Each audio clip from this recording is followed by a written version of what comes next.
The universe is a mystery that has always puzzled mankind. How was it created? And who is responsible for creation? In Hinduism, there are many theories about how the universe was created in the earliest days. Let's explore some of them. In Hinduism, the universe is not one single entity. There are an infinite number of universes that are constantly being created and destroyed. In other words, we live in a universe that belongs to a multiverse. A universe will ultimately die, but the multiverse lives on. Lord Vishnu is a personification of this multiverse. According to Hinduism, Lord Vishnu was asleep in the cosmic ocean of all causes before the creation of the universe. His bed is a giant serpent with thousands of cobra-like hoods. The universe was created in a triad of roles: creator, maintainer, and destroyer. Lord Vishnu is the maintainer. Lord Brahma is the creator. Lord Shiva is the destroyer.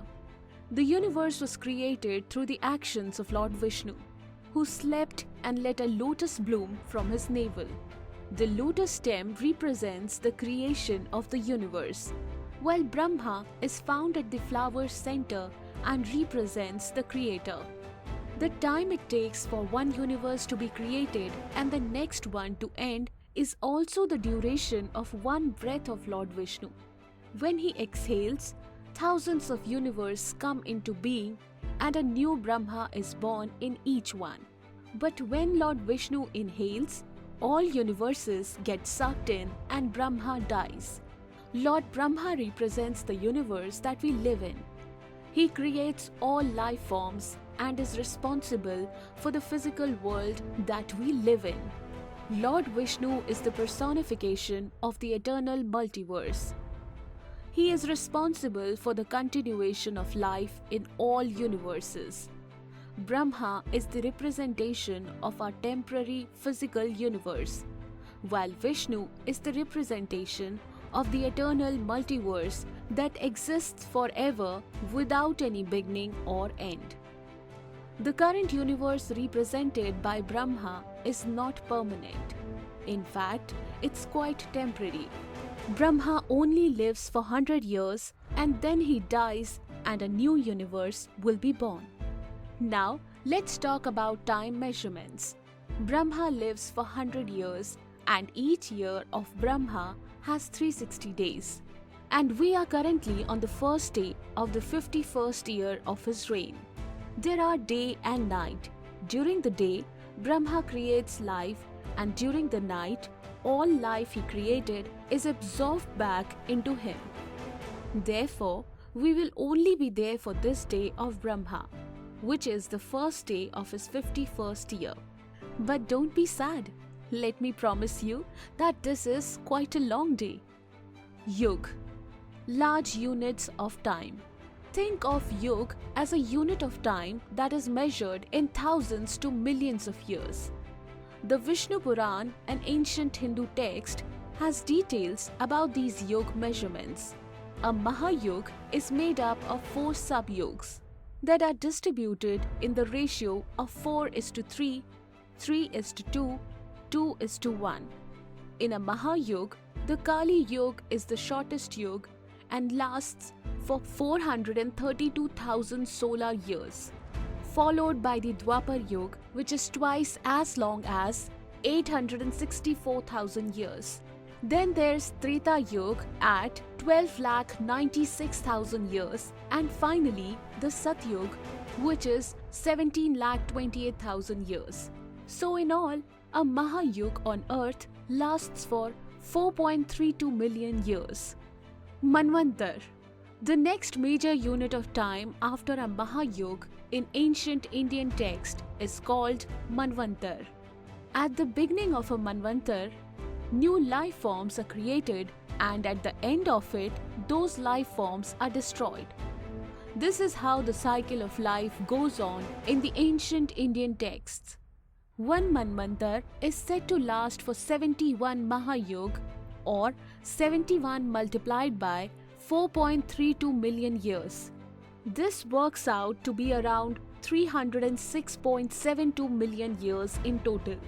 According to these ancient texts, all life on Earth will eventually be destroyed after 306.72 million years of evolution.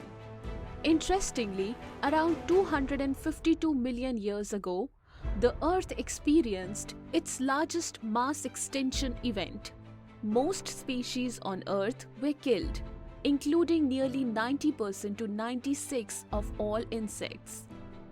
This was also the only mass extinction period of insects on Earth. After each mass extinction of life forms, there is a period of recovery called Sandhikal. This period lasts for one Satyug or 1.728 million years. According to the latest estimates from modern science, it is believed that it took around 10 million years for life on Earth to recover after the Permian-Triassic extinction event.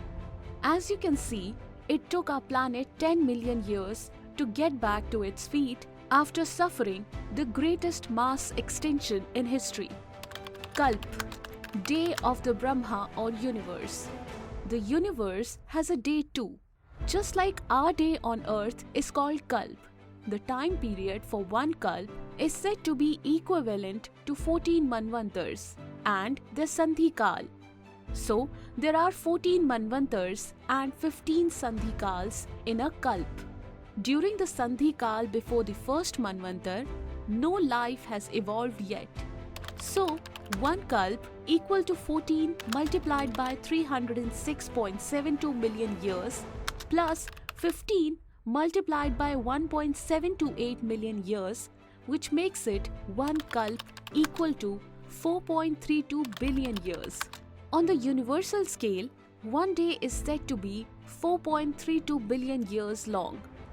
This day is divided into a period of creation, where life forms are created, and a night period during which no creation takes place. Each of these periods is also 4.32 billion years long.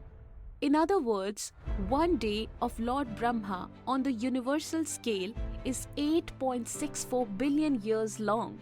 It's interesting to note that, according to modern scientific discoveries, the oldest life form on the Earth is 4.28 billion years old.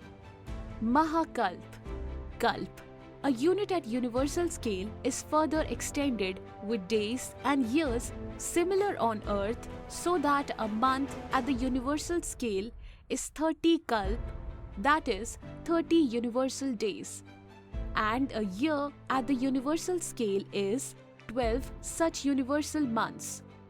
This enables life forms to rise and fall in accordance with the karma they have earned. On the universal scale, 100 years are defined as the lifespan of a universe. This is called a Mahakalp. A universe is said to end at the end of its 100 years of age. So, the lifespan of an entire universe is 8.64 multiplied by 30 multiplied by 12 multiplied by 100 billion years, which totals to around 311.04 trillion years. The ancient Indian texts says that our universe is currently on the first day of its 51st year. During this day, we are in the Kalyug of the 28th Mahayug of the 7th Manvantar. So, we have come to the calculation once again. According to ancient Indian texts, the age of the universe is 50 universal years plus 6 Manvantars plus 7 Sandhikal plus 28 Mahayug. 50 universal years equal to 8.64 multiplied by 30 multiplied by 12 multiplied by 50 billion years equal to 155,520 billion years. 6 Manvantars. 6 multiplied by 306.72 million years equal to 1840.32 million years. 7 Sandhikal. 7 multiplied by 1.728 million years equal to 12.096 million years. 28 Mahayug. 28 multiplied by 4.32 million years equal to 120.96 million years. So, the age of the universe as per ancient Hindu texts is 157.49 trillion years. Modern science tells us that the universe is around 13.799 billion years old. However, ancient Indian texts predict a much longer timeline. Ancient Indian texts says that the age of the universe is around 311 trillion years.